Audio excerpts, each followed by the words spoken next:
Terima kasih Anda masih menyaksikan Kompas Petang, Saudara. Densus 88 Anti Teror Polri mengungkapkan menemukan 7 peledak yang diduga dibawa terduga pelaku peledakan di SMA Negeri 72 Kelapa Gading, Jakarta Utara.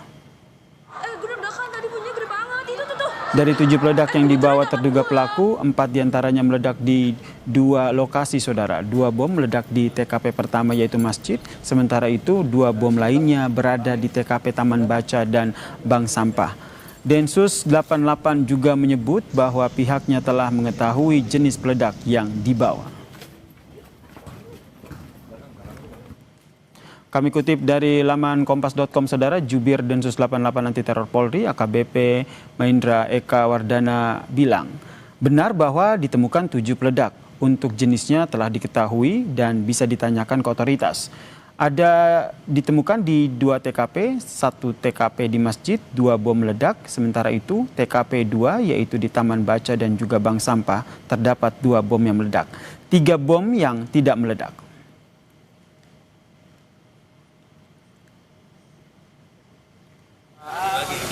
Pak, boleh Pak? Nanti pimpinan saya saja yang akan menyampaikan ya. Oh iya, Oke. Makasih ya.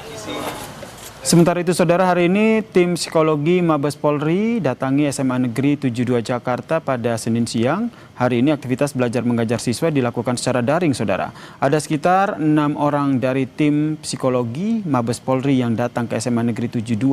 Belum ada keterangan yang disampaikan tim psikologis Mabes Polri saat ditanya oleh awak media.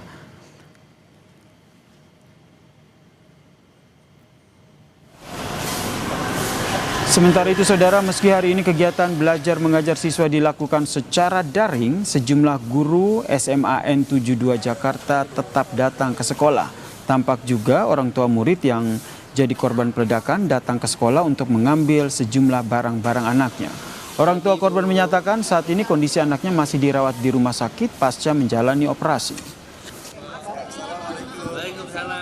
Ambil barang-barang apa yang ketinggalan, diantaranya tas, HP, sepatu, itu aja sih, sama kendaraan motor.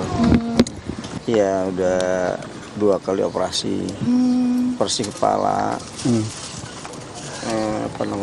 gendang telinga, sama ini, sama tangan. Hingga saat ini, Saudara, RS Yarsi masih merawat belasan korban ledakan. Satu diantaranya, Saudara, masih berada di ruangan ICU. Wakil Gubernur Jakarta Rano Karno mengunjungi pasien korban ledakan di Rumah Sakit Yarsi Jakarta Pusat dan ia mengatakan bahwa Pemprov DKI Jakarta akan menanggung semua biaya pengobatan korban.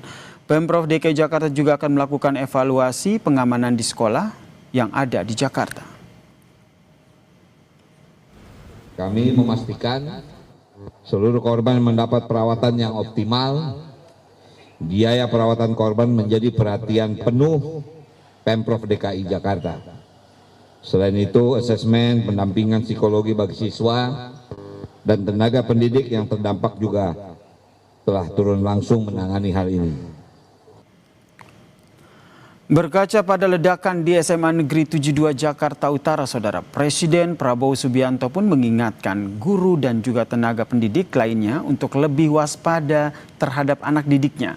Tidak sebatas itu, pemerintah berpikir untuk membatasi game-game daring yang syarat dengan kekerasan.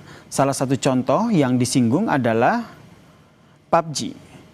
Menteri Sekretaris Negara Prasetyo Hadi menyebut game tersebut juga berisi soal persenjataan.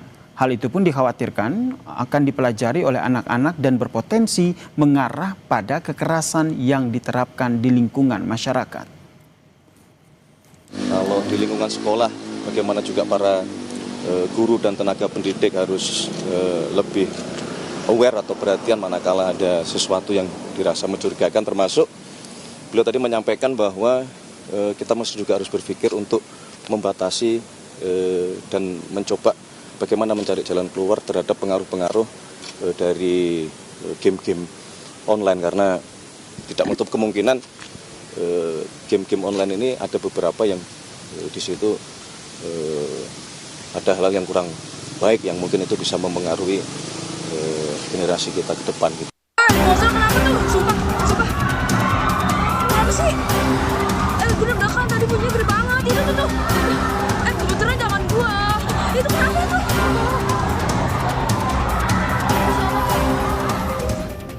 Pasca ledakan di SMA N72 Kelapa Gading, Jakarta Utara, proses belajar di SMA N72 dilakukan secara daring.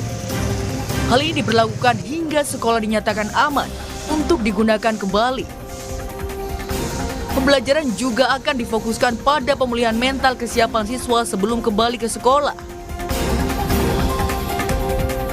Soal penanganan korban ledakan, Menteri Sosial Saifullah Yusuf bilang, setelah korban selesai menjalani perawatan medis, Kemensos akan memberikan pendampingan untuk memulihkan psikologis korban.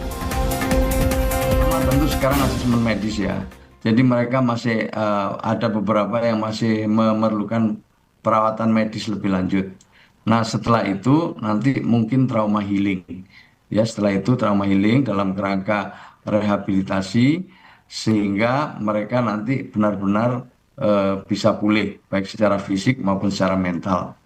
Setelah itu kita akan lihat berikutnya nanti pada pemberdayaan apa yang dibutuhkan gitu dalam rangka supaya anak-anak bisa segera mengikuti proses belajar mengajar ya kemudian bisa hidup normal kembali. Sementara itu soal dugaan pelaku ledakan merupakan siswa SMA N72, KPAI minta polisi melibatkan Asosiasi Psikolog Forensik untuk mengetahui detail kenapa terduga pelaku yang kini ditetapkan sebagai anak berhadapan dengan hukum melakukan ledakan. Hal ini dianggap perlu untuk memastikan apakah benar pelaku melakukan ledakan akibat perundungan atau penyebab lainnya. Apakah ini kaitannya dengan bullying juga mungkin ada ya, tapi masih didalami lebih lanjut. Yang jelas memang semuanya anak ini kami minta untuk didampingi APSIFOR, Asosiasi Psikolog Forensik, agar mengetahui sampai ke detailnya kenapa motif anak ini melakukan demikian. Nah, anak-anak ini ketika dia mengalami satu hal yang membuat tekanannya semakin besar, resiliensinya pun juga semakin rendah.